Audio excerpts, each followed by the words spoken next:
Hi. No, I'm not in Convict 99. I know I'm a bit dark.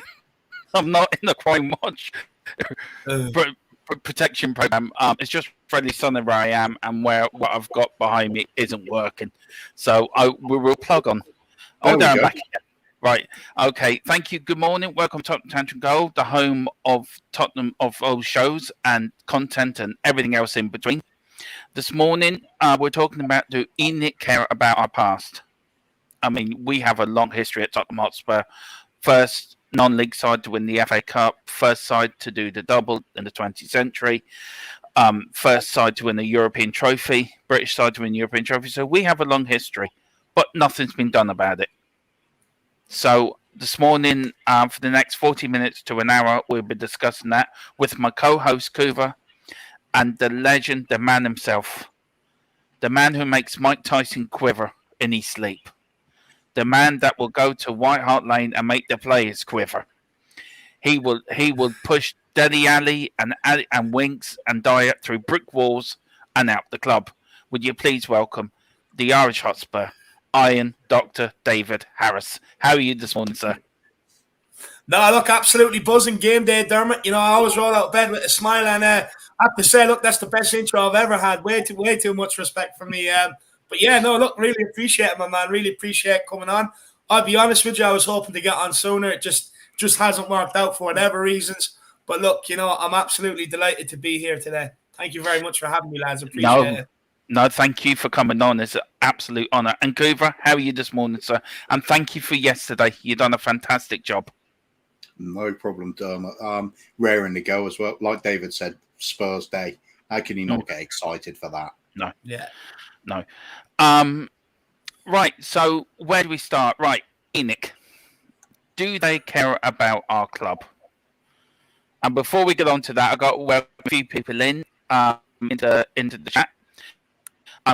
Chris, good morning, Chris. Hang on once I get it up. Good morning, Chris. Welcome. Salary agent, thank you, Vin. Ben Kaufman as well, thank you, Ben.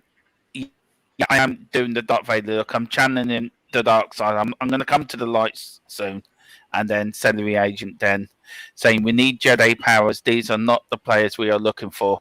That is for sure. It's true enough. And Carl Simpson also in. He says, "Morning, gents. Hope you are well. We are fine. We're all buzzing. Tottenham Day today, so we're all buzzing."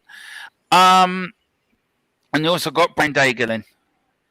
Good morning, everyone in that chat. I hope you are well. Big up Dermot Coover and, of course, my brother from across the small pond at the Irish Hotspur.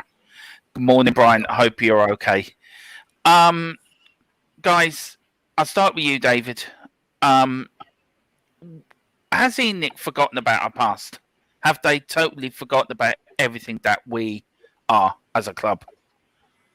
Oh no! Look, they haven't forgotten because they're well able to sell replica jerseys. You know, so they definitely haven't forgotten. I mean, when it comes to being able to cash in on it, but in terms of putting statues outside the stadium or around the stadium, I mean, yeah, it's completely forgotten about, which is a disgrace, to be honest with you.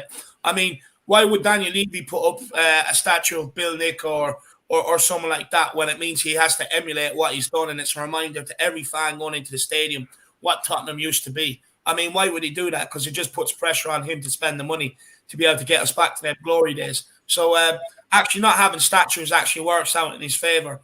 But just to answer, no, he hasn't forgotten about it, Dermot, because he sells replica jerseys, don't they? So definitely not forgotten about it. Kuva, what's your thought on that?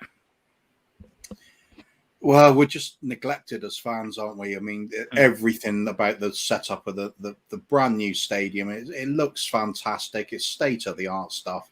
One of the best constructions ever made in terms of sporting history. And it feels plastic and corporate. You go down corridors and you might see photos of the past, but you want to see all the memorabilia. You want to see the boots players were wearing. You want to see the shirts they were wearing.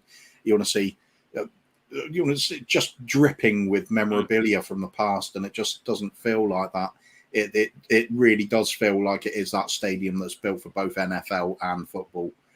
We're not the primary concern. We're just one of the tenants. It's a real shame for me. It's quite sad, really, isn't it? Because if you look at Manchester United, they have the statue of Best and Charlton outside, and one of Matt Busby. You look at Liverpool, they've got the Shankly Gates. You look at Leeds, they've got one of Billy Bremer. You look at Newcastle United, they've got Brian Robson, even one of Alan Shearer. I mean, why can't we have? All we've got is a roadway called, Bill Nicholson Way. That's all we've got. I mean, it's quite embarrassing.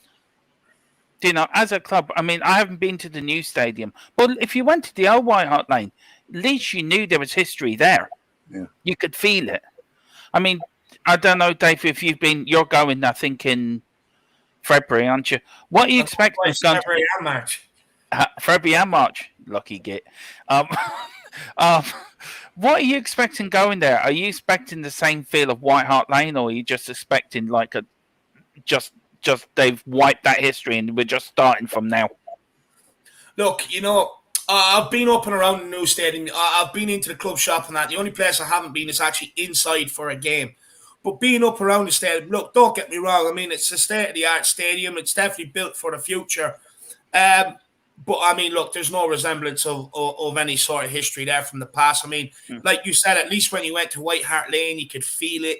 You know what I mean? It was a small stadium and that as well. And every time you went in, you could feel that there was history there, that greats have graced that turf. With this new stadium, it kind of has forgotten about all the past and all the history. But like I said, I mean, why would he put a statue of Bill Nick or even like Jimmy Greaves or someone like there if it's just going to remind match day going fans about the history that we once had? I mean, he doesn't want to do it. He doesn't want to do it because then once they see that and say if we play bad in the stadium, it puts pressure on him. Unless you have Mr. Daigle there, people wouldn't be really shouting about it. But if he did have the statues there to remind it, saying we turned up and we got slapped, people would be going mad because that reminder, that history's there. And to be honest with you, look, I think it's an absolute crying shame because, I mean, it shows no respect. It shows a lack of class. And, especially for what these guys have done for Tottenham. They've given many older generation Spurs fans such great memories that, I mean, people like me are jealous of. But look, Daniel Levy doesn't want us to have them memories because it means he has to spend the dollars, he has to spend the cash. And I just couldn't believe when they were building the stadium that they had no plans to put any statues out there. I mean, Dermot, you said it, every other club around this country, most of them, majority of them, when you walk up, there's a couple of statues there to remind them of the past, to remind them of the greats and stuff like that. But at Tottenham, I mean, it's just non-existent, and it's an absolute shame. I mean, it's just pure disrespectful to Bill Nick. It's pure disrespectful to Jimmy Greaves, disrespectful to Graham Roberts, and the list goes on and on and on. I mean, it's an absolute joke. But look, do you know what? It's not us fans can't fix. Why not get a petition together, get it signed, get it off sent to the club? And I mean, just do it every single 6 months until they take note and put statues out there. Us fans, we need to start demanding them. We need to idolise. We already idolise our greats, but we need to get the club to realise that they need to do the same. They have to do the same. I mean, there's no excuse like they can't. Like, I don't want any excuses that they can't put it where somewhere because of planning permission, this, that, and the other. If you can't do it outside the stadium, put it in and around the stadium grounds. Just do something to honour these legends. Yeah, Kuva, what do you say to Brian Daigle's question here? And also, I'm going to let me get it up. What do you say to that? The answer to this question is very simple. As Daniel Bryan would say, yes, yes, yes. As a Stone Cold would say, oh, hell yeah. And as Dougal would say, there used to be a football club over there. What would you say to that? And then David as well after Kuva, I want your response to that. So Kuva first, what would your response to that be? Well, there you go. You don't get to be a bigger fan than Brian Daigle, do you? I mean, the man's got passion for the club dripping from every pore. Yeah, it's so obvious that we're a sort of secondary thing to ENIC. I mean, Levy just wants the money. He doesn't give a toss about our feelings, and he doesn't give a toss about the history. Well, he does a little bit, but it's like token gestures. It's all about that building that corporate atmosphere at the club. there were some nice touches he's done, like on the stadium design, trying to, in a way, recreate some of the feeling of the old Shelf and having the sort of steep seating arrangements and places to try and recreate the atmosphere. I mean, it kind of works, but it's still not the same for me. But a lot of fans aren't going to be old enough to remember the old Shelf anyway. No. But it's all the other things. It's the statues, as David was saying. It's the memorabilia. It should be dripping from everywhere around the club. As far as I'm concerned, it should be a shrine to our past at all times. The club was built because it's the local community coming together and saying we're having a club here. We're building something. It's for the people. It's the hub. It's the community centre for so many people. So many people around the area. The whole week is built around the football team, waiting for the Saturday just to go and see the beloved Spurs. And we've got this, a man in a suit running it, and it doesn't feel like it's football people at the very top. So, yeah, I mean, what can you say? I mean, Brian Daigle knows exactly what it's all about. You can't argue with anything he says on it. Levy out. And can I just apologise? This morning, however I have my setup, normally it's grand, but the sun's coming at an angle, and it's just making me look like Darth Vader. So instead of looking at me like I'm on crime call, that I'm in witness protection, that this man will not use his voice, I'm going to have to do it like this for today. But everything will be back to normal for tomorrow evening's show. David, what's your response to that question? No, look, he's 100% spot on. Look, the thing is, if you have statues there, like statues are there because it reminds people of happy times, good times, and reminds people that what they're coming to see. At the end of the day, it's a football club that has rich history. I mean, why would Daniel Levy want to put up a statue? I mean, to remind people that we are a football club. I mean, it's further from the truth that he wants. He just wants corporate days out for him and the big high rollers and stuff like that. I mean, some of these corporate people, I mean, they wouldn't care less about a statue. You know what I mean? They're just coming for the entertainment, for a few drinks, to meet and greet. It's us fans that care about the statues. But look, he's never going to do it because it reminds people that this is a football club. It's not a business. First and foremost, it's a football club. But look, you know it, Brian. I mean, I don't need to tell Brian anything on Daniel Lee or anything like that, to be honest with you. I mean, the man does enough speaking for all of us. He really does. I mean, Ben Kaufman here says ENIC cares more about celebrities than support. That's what you've been saying, David. The club, then people like my family that go every week. Even the Y word, they want to remove all history. Yeah, go on. Yeah, I just want to speak on this Y word. Look, this is one I was actually speaking. Actually, believe it or not, me and Kuba had a good conversation on this yesterday. I'd say Kuba remembers. Just continue on for 5 minutes, guys. I'll be back in 1 minute. No worries. When it comes to the Y word, look, all this problem has started because of that David Baddiel guy who went on Sky Sports to try and come up with something topical, just to kind of keep himself in the limelight or get himself back in the limelight. I mean, it's absolutely ridiculous. First of all, he's a Chelsea fan. So, I mean, he can, first of all, straight away, he can just fuck off. Second of all, when it comes to the Y word, I mean, we took it and turned it into a term of endearment, a term to call our army, our followers, our army, and a call to action. Whereas, other teams used to use it against us to kind of, it was a derogatory term to try and belittle Spurs fans, try and take them down. And look, at the end of the day, we used it and we took it and used it as a term of endearment. I mean, let's be honest. Why is a Chelsea fan telling us what we can and can't say around our club? I mean, this is a fan who has a lot more important issues to address in their own fan base, like the guy who pushed off people in a train in Paris. I mean, the list goes on and on and on of these Chelsea fans and some of the stuff they're involved in. But yet this guy's worried about our club. I mean, just tell him to do one. He shouldn't even have an opinion on it. I mean, worry about your own fans who are actually racist and everything else. And leave us fans, Spurs fans, deal with what we want to and around our fan base.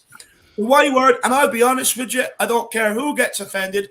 I'm going to keep using it purely because when I was stood on the terraces in the 90s, we always used to chant it. I mean, why should it change? Because some Chelsea fan who supports a racist club, is having a go at us. I mean, seriously, go and do one, and I'm still going to use it. I've already spoke to some people who are Jewish and that, and they're fine with me using the term. So I'm going to keep using it. As you can see, I'm back from the dark side. Darth Vader wasn't very nice. I couldn't go with all that, Death Star like I'll sod that. Right. I agree with you, David. I will continue using it. I used to go to Tottenham as a young lad, and you always hear the Y word. So why should we have to change our history and what we are? We're a Jewish club, basically, and we should be proud of that. We should be proud of our DNA and proud of our ancestries, where we came from as a club. Yeah. And it seems enic seems to be drawing all that out. They just want, as Brian says, profit for glory, but they're doing it profit over our own DNA. I mean, Kuva, what's your views on this? I mean, it's a touchy subject. Yeah, I would agree, but I mean, this is our club we're talking about. We can't lose this as well as everything else we have lost. Yeah, I've got absolutely no qualms whatsoever about shouting out "Yid Army." That's the talk. Yid Army. We're all doing it on here. I mean, my personal experience of it, there was a group of about 12, 15 of us that would turn up on every home match, and about 8 or 9 of us going on a lot of the away matches as well. And we would be having a few pints before the game, all shouting out, using the Y word constantly. And all dropping the Y bomb, as they'll probably call it now.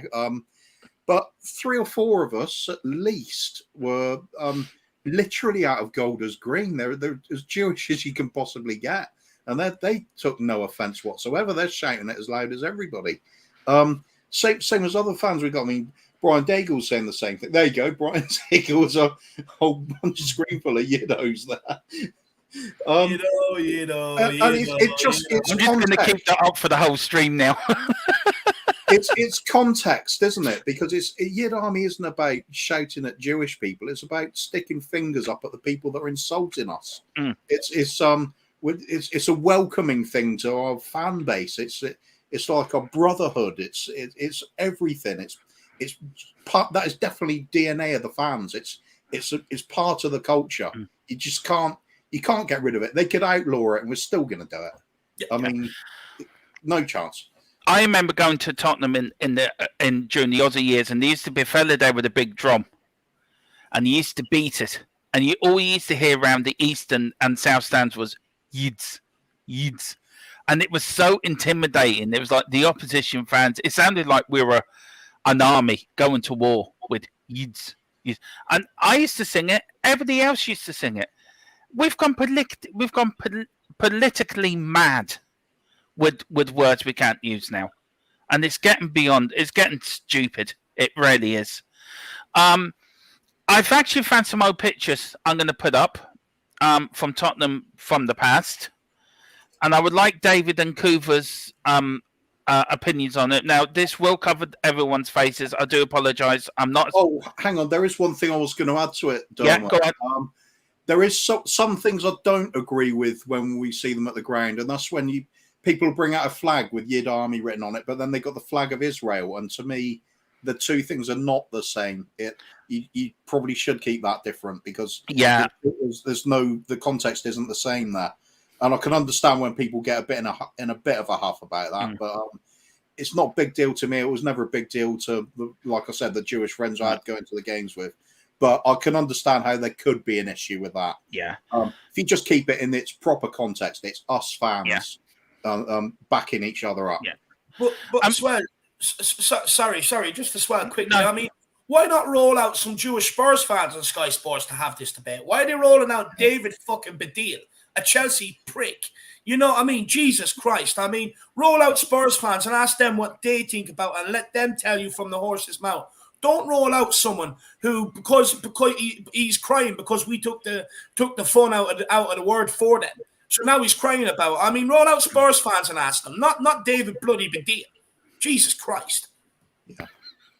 I love his passion. I absolutely love. That's why I get David on there because I love his passion. Ridiculous.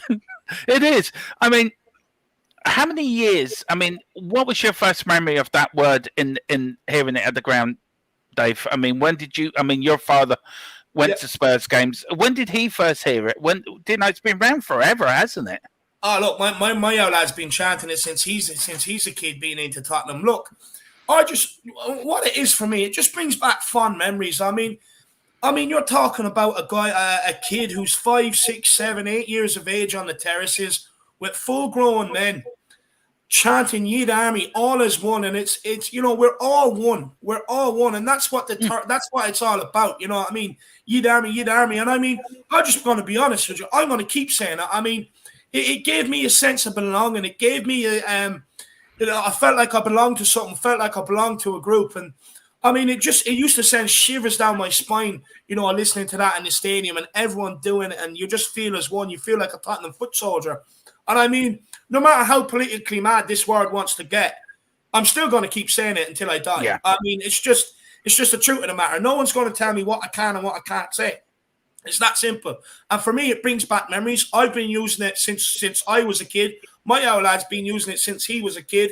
And when I have kids, they're going to be using it too. Yeah. It's that simple. It is. It's our identity as a club. That's what it is. And this is the point I'm making this morning. Have ENIC and things like taken away our identity. What are we as a football club now? We're not. We're just a PLC. We're not even a PLC. We're just a cash cow. We're not Tottenham Hotspur Football Club. Keith Birkinshaw once said in the 80s there used to be a club over there. But by Jesus, he's right. And what he said now is boring out now. Dave, I mean, you've been supporting Tottenham God knows how long. And we've all had our views on ENIC and Levy, and we've all talked privately about ENIC and Levy and that. I mean, I've given up with them now. I mean, what do they have to do? I mean, what should they do to protect our past? What should they do to, do something? Should they have a day celebrate? I mean, it was Bill Nicholson's anniversary. Nothing said by the club. It was Terry Dyson's birthday the other day. Double winning winger. Nothing said by the club. Do we have to, the club make a thing out of people's birthdays and anniversaries? The great Jimmy Greaves, what did we get before the West Ham game? What did we get? Nothing. Just stand there and clip for. What do you want to see them do more as a fan? I mean, it comes down to respect. I mean, they're well able to roll them out for stadium tours, for meets and greets and stuff like that. So, I mean, it just comes down to respect. Respect what people have done for this club over the years. Yeah, fair enough. They may not have done it in your time because, I mean, I see them wish Ledley King a happy birthday. I see them wish Robbie Keane a happy birthday, Michael Dawson a happy birthday. I mean, so why can't they wish absolute greats of this club happy birthdays? It just comes down to a bit of respect.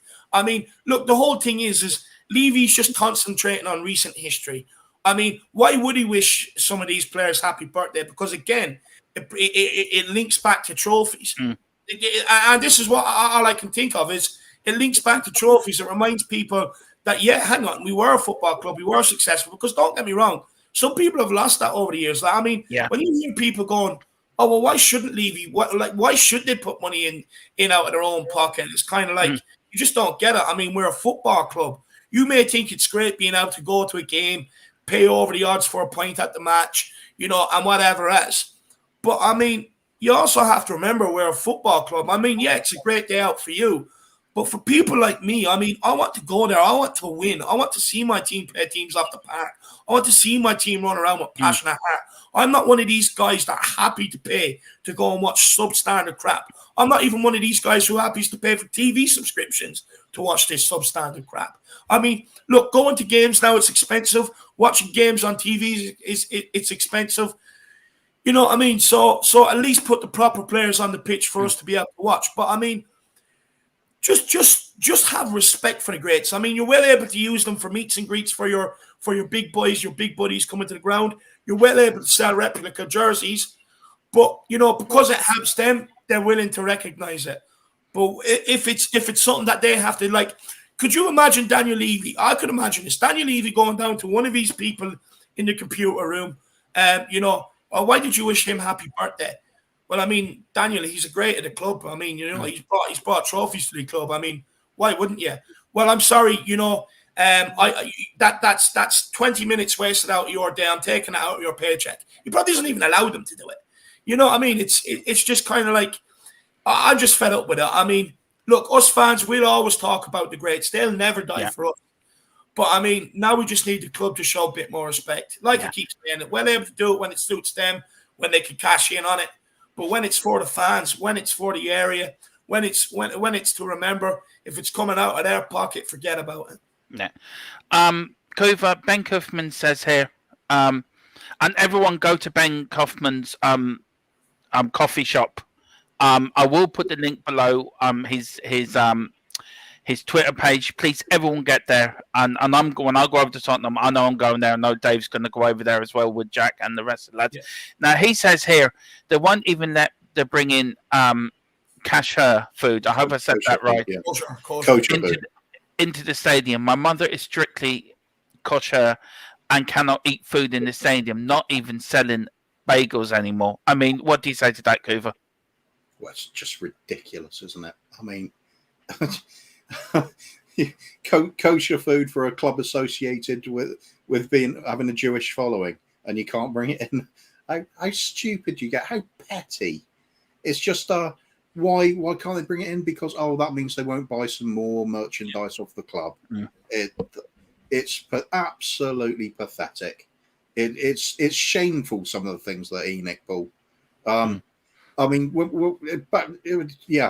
I totally agree, Ben. It's just disgusting that. But you look at some of the more sort of wide-reaching things that they fail to do. The treatment of Jimmy Greaves over the years has been absolutely appalling. It's something that should bring deep shame to an ownership. That's just it. It's only token little gestures towards the end of the great man's life, and it was never enough. His statue should have been the prominent thing out the front of the club. If you could pick just one person in our history, it's not even Bill Nick. For me, it's got to be Jimmy Greaves. He's universally known as one of the all-time greats, absolute genius of a player. Many people rated him the best player they've ever seen. And no statue. Come on. Should be a giant statue of him out front. Should be the first thing that greets fans. This is the spiritual home of Jimmy Greaves. Yeah. For Christ's sake, do something. Then have your greats lifting the trophies as well. Just plaster it all over the entrance at least. You get the flavour for the club as you're going in. It's not just some bloody corporate meeting centre that happens to have a football pitch. I mean, for fuck's sake, dude, sort yourselves out. I mean, like, the thing is, they're well able to sell DVDs, well able to sell books on it. I mean, and look, even if it's a case that he doesn't want it coming out of his own pocket, I mean, the club generates enough money to be able to afford a fucking statue. You know what I mean? Just pay for out of the money the club generate. Give us fans what we want. Look, you have to remember, these people are like war heroes. They went to war for Tottenham. They wore the badge with pride. I mean, they kicked 7 shades of shit out of 11 other men just to get the victory. You know what I mean? You have to honour them. You have to honour them. It's an absolute disgrace. It shouldn't, to be honest with you, lads, we shouldn't even be sitting here talking about it today. No. It should be something that they've already done.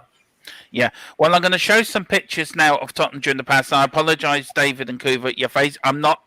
I will get things sorted properly out in the future. We are getting there. But this is from 1900. I mean, the Flat Cap Army were there in force there. Gotta love that. David's there somewhere. I think I've got David's there with his flat cap, but there he is. That's me on the left hand side. Yeah. This is like the broke out of prison. This is from 1895. This Tottenham side. Again, that's Go on, Dermot. Would you like to talk us through the lineup there? Yeah. Okay. So you got Dave there, Jack, Coover, Brian Daigle somewhere in there. They look like they're ready for an episode of Prison Break. Yeah. Oh Lord, God, that's the funny jerseys and everything there. Yeah, it's blooming hilarious. Where's Nolly Goldkeeper? Yeah. Where is Wally? Actually, if you can find Wally, let us know. And the shirts with collars as well is Yeah. just great stuff. And this is the 1901 FA Cup winning side. Again, flat caps. Dave, you've started a trend back in the 1800s. You look well for your age. Yes, there you go. You're there next to the man there. And this is the 50-51, the great push and run side, Arthur Rose side. You got people in there. Go on, Coover, if you can talk us through some of the players there, if you can.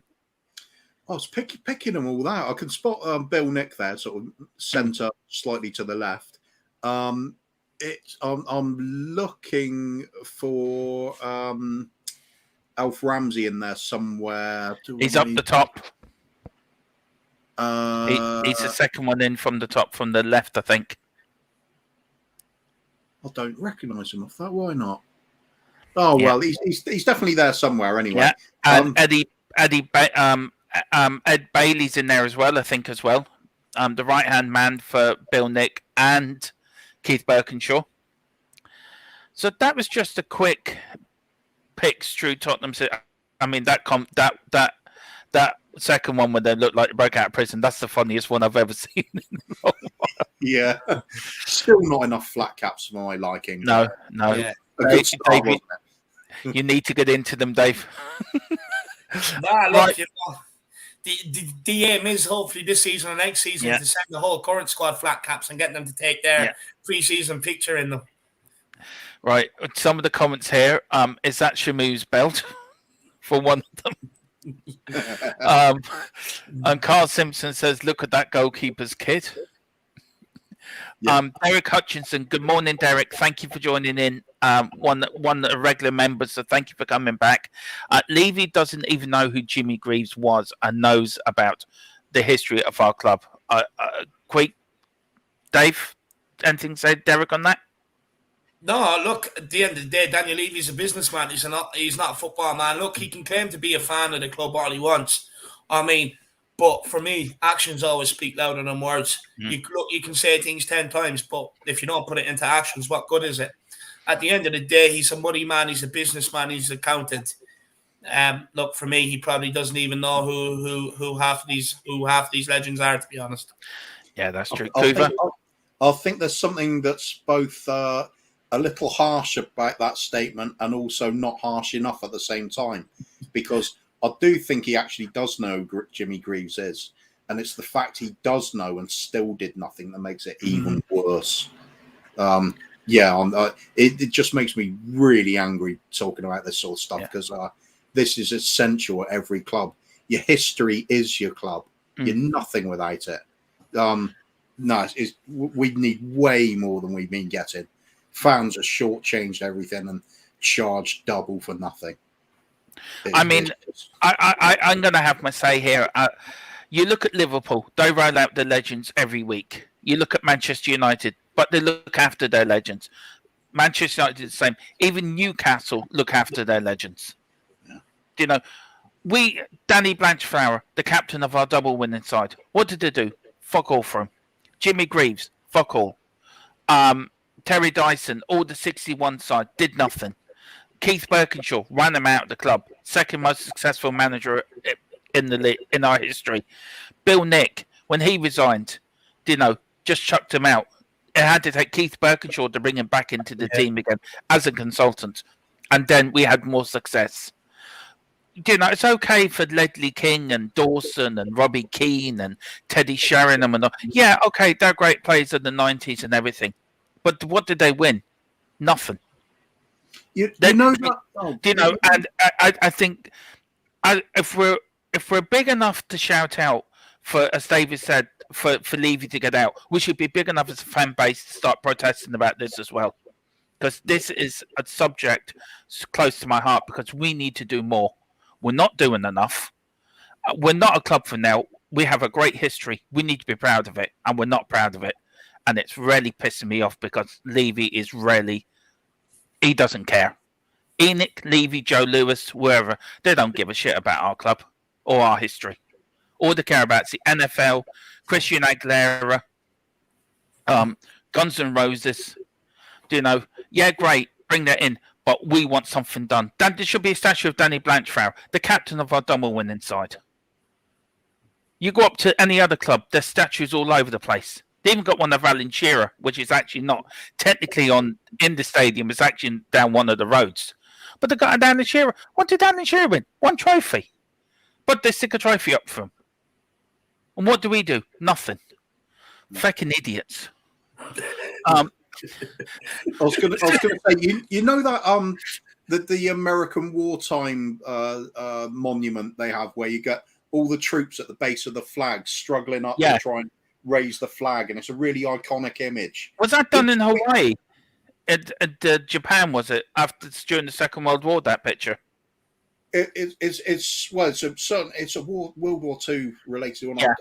I'm trying to think exactly which battle it relates to, but it's more iconic about the struggle, just the struggle in general, and the war, celebrating the wartime heroes and everything they stand for.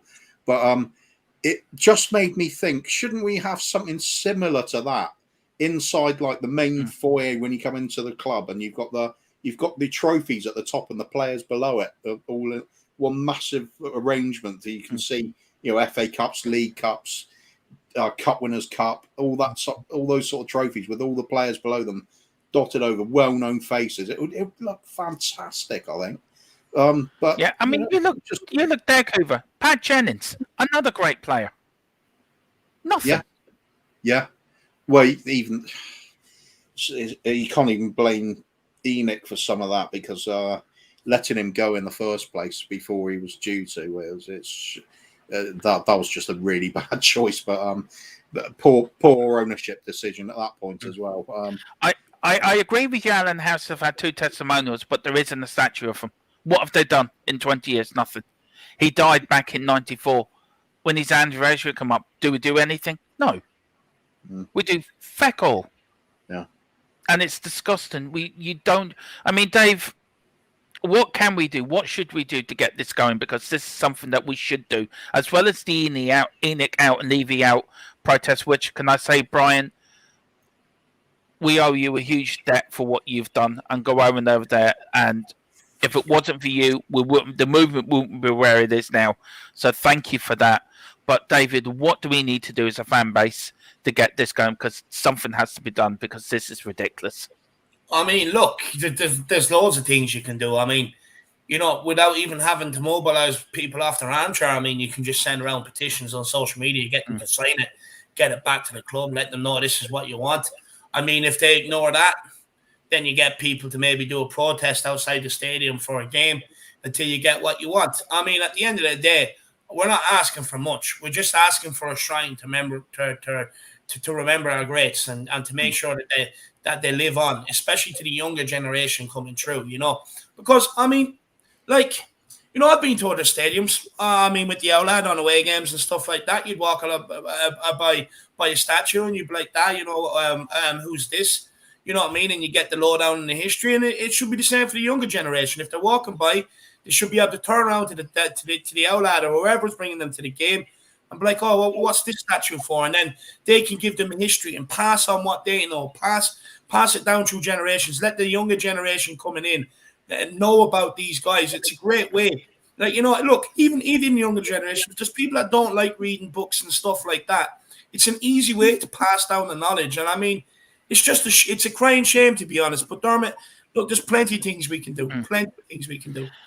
And I tell you, on this channel, we will be doing something. We will be doing we will be doing a petition, and hopefully, David, your channel can come on board as well. Oh, yeah. And I see, can I get a few others? Because I think we have to mobilise on this, because something is very close to all our hearts. I mean, who was your Spurs hero growing up? Who was your dad's Spurs hero growing up? Oh, my dad's Graham Roberts is definitely one. I mean, he was a huge fan. Glenn Hoddle, absolute massive fan. He has a really soft spot for Ozzy Ardiles as well, and Ricky Villa. He's got many players he likes, but they would be Ozzy Ardiles, Glenn Hoddle, and what was the one I just said a second ago? Ricky Villa. No, not Ricky Villa. The other one I said a second ago. Graham Roberts. too early in the morning. Yeah, that's it. Graham Roberts. They would be history. They'd be history. And who is your 3 now for when you started supporting Tottenham? And I'd love to put in the comment who's your favourite Spurs hero in the comments. So put that in the comments, please. I mean, look, if I get 3 for the outlet, I'd give 3 for myself. I mean, David Shimona was fun. I mean, there was no better than watching that guy gallop down the wing with just the hair flowing behind him in the wind. I mean, beautiful sight. I mean, it could be an ad for L'Oreal. Who else we got? I have to say, Ledley King for me. Absolutely loved him. I mean, absolutely loved him. Even later on in his career when he went through all the horrible injuries, and I was absolutely delighted that Harry Redknapp came into the club and was able to roll him out on the pitch again. Absolutely delighted. And, of course, look, Dermot, I'm going to say this. It's Robbie Keane. Robbie Keane would be another one. I mean, I used to practice doing the cartwheels and the guns and everything else. Absolutely loved Robbie Keane. And then, of course, now you're talking Harry Kane. Yeah. I've read a bit, just going quickly on that, Dave. I read a bit about Harry Kane and everything. What I'm reading is bloody ridiculous, I must say, but that's for a different stream and a different show. You're not getting started on Harry Kane. I'm not even going to entertain it today. Today's about winning. But look, Luka Modric as well. I mean, how could I forget about this guy? I mean, this guy showed me, that a midfielder can just, you can play a game without anyone even getting near you. I mean, the guy was absolutely unbelievable. Yeah. When you look at him, you look at the guy, you look at his size, you're like, and you have to remember, this is at a time when the Premier League was notorious for having big, strong midfielders, most of them 6 foot plus. This guy comes in, I mean, with his first touch alone, I mean, everyone else was just sent running the opposite way. I mean, he was so clever. But then to be able to get on the ball, put it right, put it left. But he didn't just go left or right with it. He put it in behind the defense for us to get onto attacking momentum, especially for the wingers to get the balls in the box. I mean, he could shoot. He could play balls in behind for our strikers. I mean, this guy had it all, and I absolutely adored him. Again, another one with nice hair flowing in the wind behind him as he gallops down that pitch. Yeah. All right, Coover. I've got a few here. Who is yours 3, by the way? And then I bring up some of these that the comments, the people in the comments have brought in, and thank you very much for that. Well, do my dad's for 3 first of all. Jimmy Greaves is the best player he's ever seen in his life, and he maintained that opinion all the way up to when he passed away in 2003. My dad, that is, obviously. Then it was John White, the Ghost of White Hart Lane, and then it was his absolute favourite in terms of fighting spirit, and that is the great Dave Mackay, the ultimate winning machine. You had to win if Dave Mackay is in your team, otherwise you were in bloody trouble. So that was certainly my dad's, and I can't argue with any of those picks because they are legends in their own right. For me, growing up, Glenn Hoddle was the one everybody wanted to be. It was just magical. We'd go out on the park for hours after school until it got dark, and we all want to be Glenn Hoddle. We're all saying our names Hoddle, and we're fighting over it.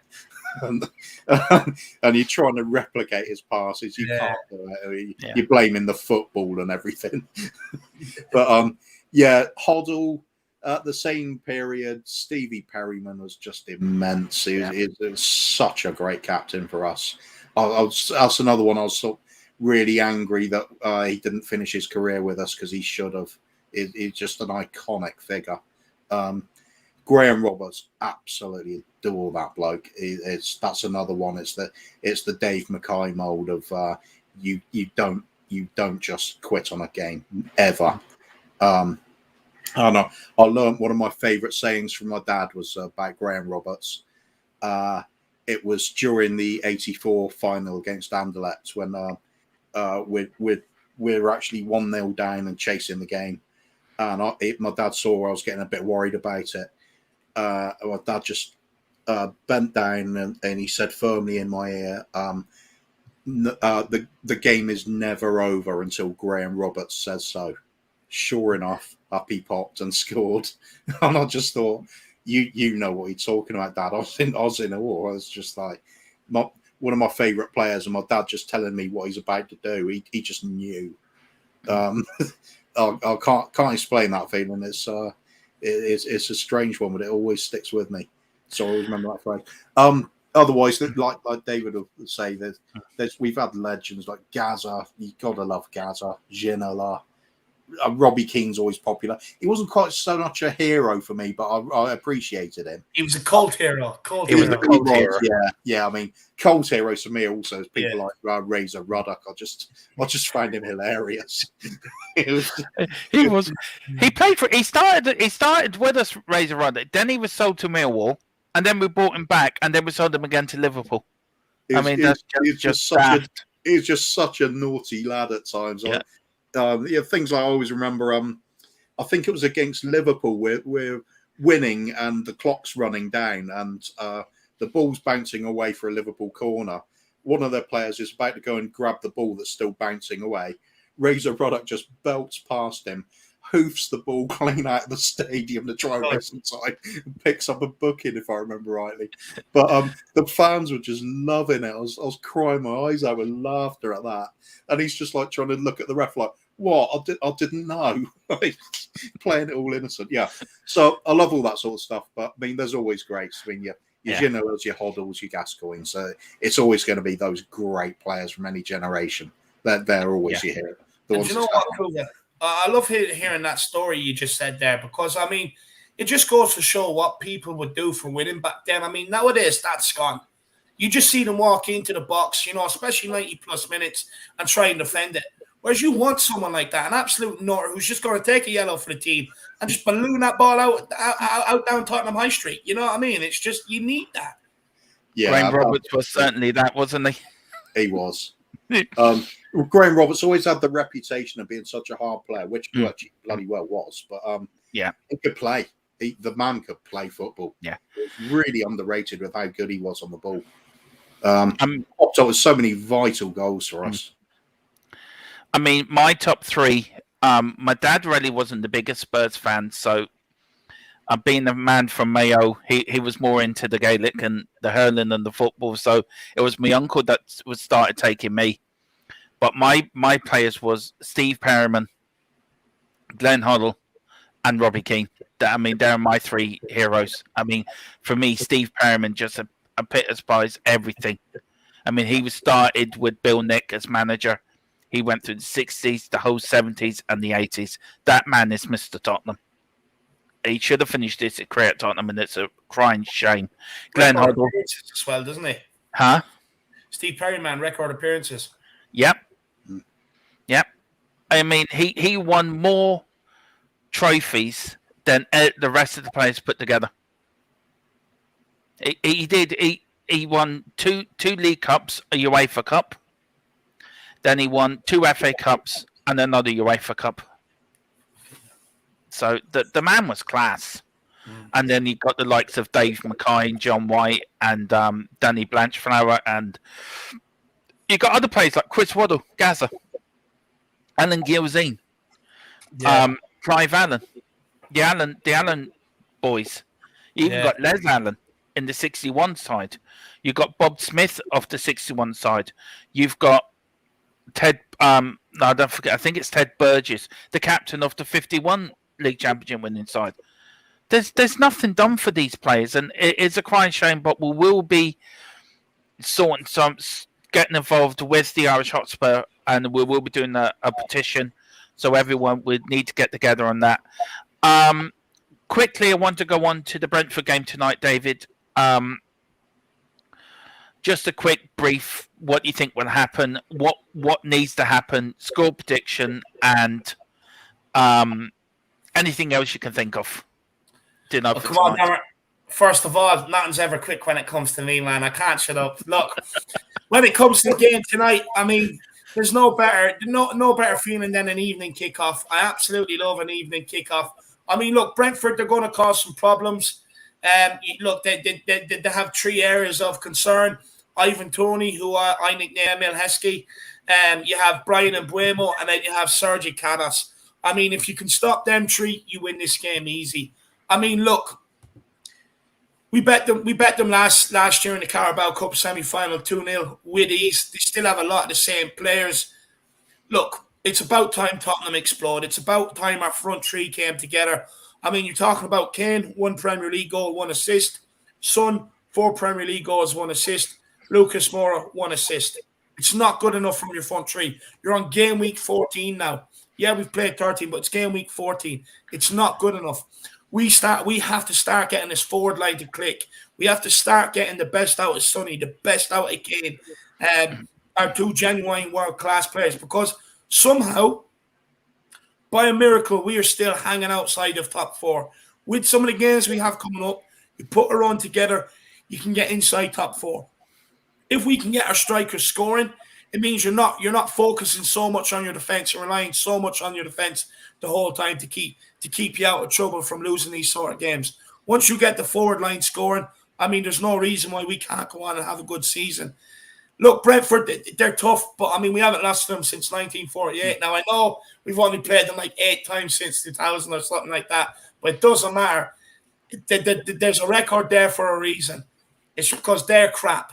They haven't been in and around the Premier League. They haven't been in and around us for decades. So there's no reason why we should not be beating them at this time. Really is no reason. Kane needs to explode tonight. And purely, I just want him to score just to shut so many people up. I mean, I'm sick of people talking smack about the guy. Get some respect. We talk about respecting our heroes, you know, respecting people that's done great stuff for this club. Well, respect Harry Kane too. He's carried this club for 5-6 years in the scoring department. Let's get Sonny on the score sheet. Let's get Sonny out there playing with a smile back on his face. I mean, when you see Sonny playing with a smile, it's a dangerous proposition for the opposite team. So let's get him playing with a smile. Stop putting down Skip and Højbjerg. I mean, the 2 guys are trying their best out here. Yeah, they lack ability in certain areas, but at the end of the day, it's not their fault. They're the most 2 consistent. So lay off them. Let them get out there and do the job. Look, we've gone through hard times. We've gone through a transition period. We're 14 weeks in. We've already had 2 managers this season. Look, under Nuno, clear, it wasn't working. The players stopped playing. Now Conte's in. What we will see over the course of this season is players that will want to pull in one direction, and then we'll see the losers who want to just sit there and moan and think they're in the school playground. You know. So, look, tonight's game, it's very important. We have a big 7 days ahead of us. You want to win tonight. You want to beat Norwich on Sunday. That puts you right out just inside or just outside top 4. And then you have Rennes on Thursday. And that will be the decider whether we get out of the Europa Conference League group or not. Going into a busy fixture, a busy Premier League fixture schedule. So this next 7 days is very important for our season. It's going to tell us whether we're going to have a good season or a bad season. So it's very, very important. But look, it's all about winning. It's all it is to me. I don't care how we win as long as we win. So come on, you Spurs. Let's get behind the boys and let's go and get them 3 points. And score prediction? Oh, 4-0. Look, I firmly believe Spurs are going to explode at some stage in the goals department. And why can't today be the day? I mean, Harry Kane, he's improving game in, game out now. The more you put him out there, he will score today. He's going to score a brace. And then you have Son. I'm going to see him walk out with this big smile on his face. And then straight away, I know he's going to play well. Just like when Harry Kane has his hair to perfection, you know he's going to score. So for me, Sonny's going to score a brace. And it'd be nice to see the 2 boys set each other up as well. Let's get that tandem duo going. And let's rock this Premier League once again, boys. Wow, I'm pumped up already. Before the pre-pump up, before the pre-pump up, before the pre-pump up.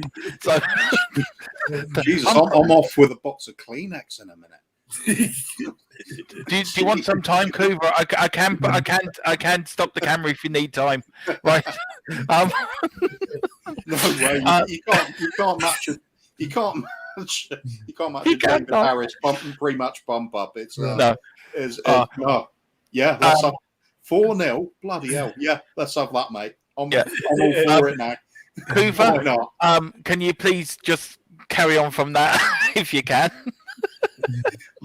There's no point. It's all set now, isn't it? Well, can I just have your score prediction then? Let's go for it. I mean, realistically, I think we are capable of nicking it. I think it's going to be a tough game, though. So I'm going to go for a 2-1. And I'm going to go for Kane and Son to score the goals because they're due some goals. Let's finish the night on a really nice note, actually cheering our heroes again and seeing some of them not getting criticised as needlessly because come on, it's Harry Kane and Sonny. I mean, they're bloody brilliant. How many times have they been brilliant for us? They deserve some credit for it, and as far as I'm concerned, the rough patch doesn't mean anything to me. It's a team issue. It's not down to them. So yeah, 2-1. So our big boys getting a couple of goals. And Carl Simpson says it's time to smash someone, and tonight is the night. 3-0 win for him. Celery Agent wants another Reggie goal, so that should be done. Listen, I will be doing a longer debate on this Spurs past. I think there's more to go with it, and I think there is.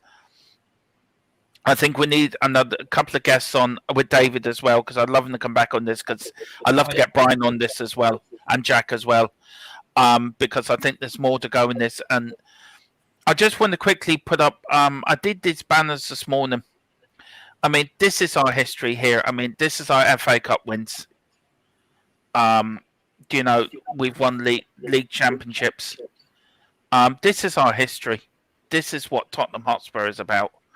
And, you know, we need to do something as a fan base to actually make the club realise they can't forget the past. But as I said, we will be doing this in the near future.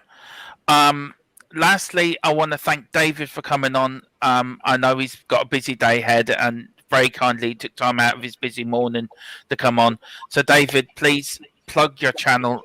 Whatever job plug today, plug your channel. Let's get them to 5,000.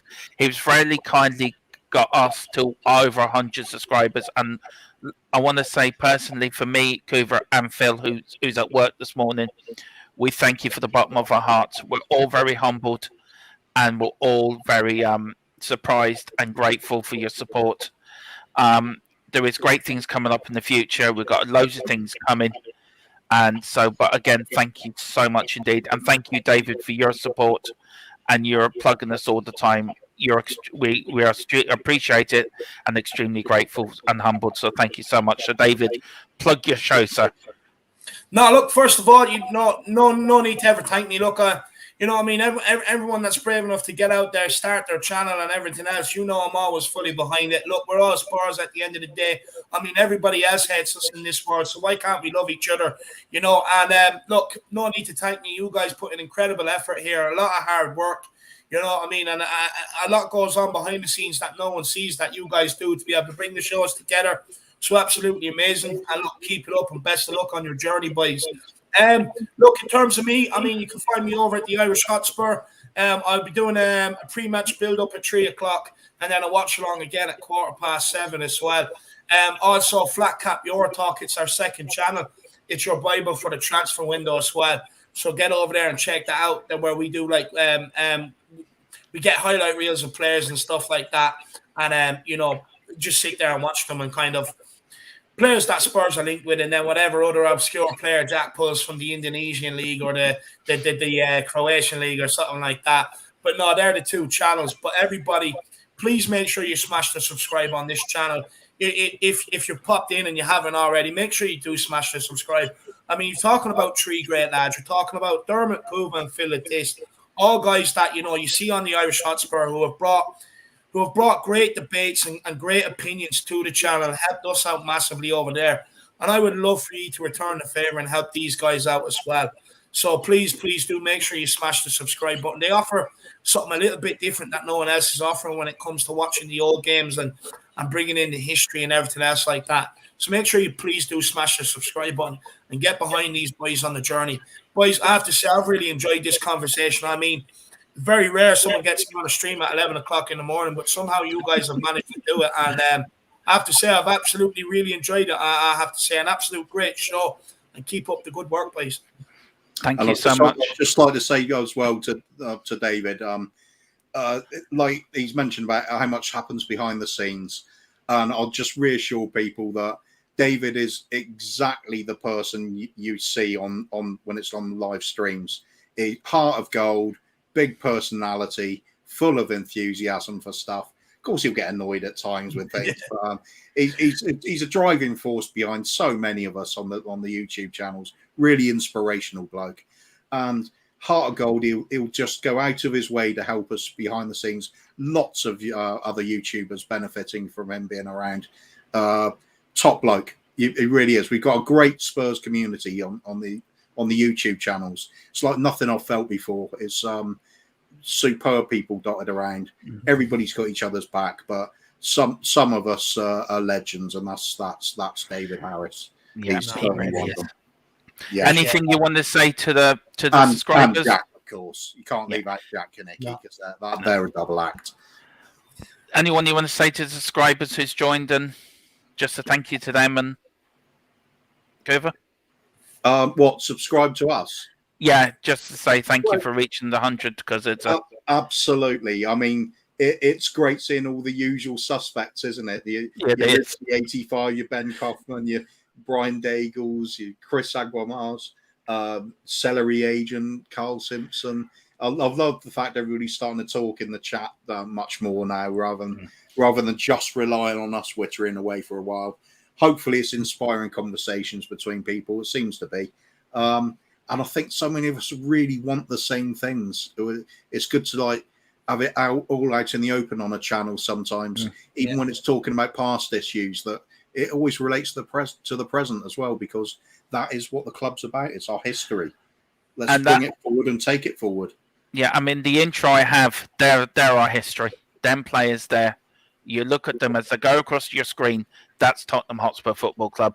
Thank you, everyone, for joining us. Thank you, David, for popping on. Thank you, Kuva, again, for doing a brilliant job as a co-host. And please, everyone, get over to the Irish Hotspur. Get him and Jack up to 5,000. They are legends. They're brothers. And, we wouldn't be here without, as I call David's channel, the mothership. David came from We Are Tottenham TV. We've come from the Irish Hotspur and Jack Konecki. So he's the mothership for us. Thank you all so much for watching. Please like and subscribe. You can follow us on me on Twitter. As the links on the main YouTube channel. You can donate to the channel as well. All the money goes back into the channel to make even better and bigger shows.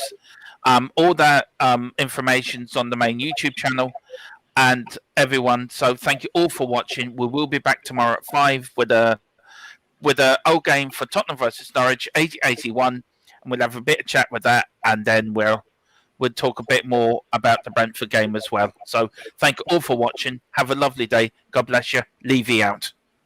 Levy out. Levy out.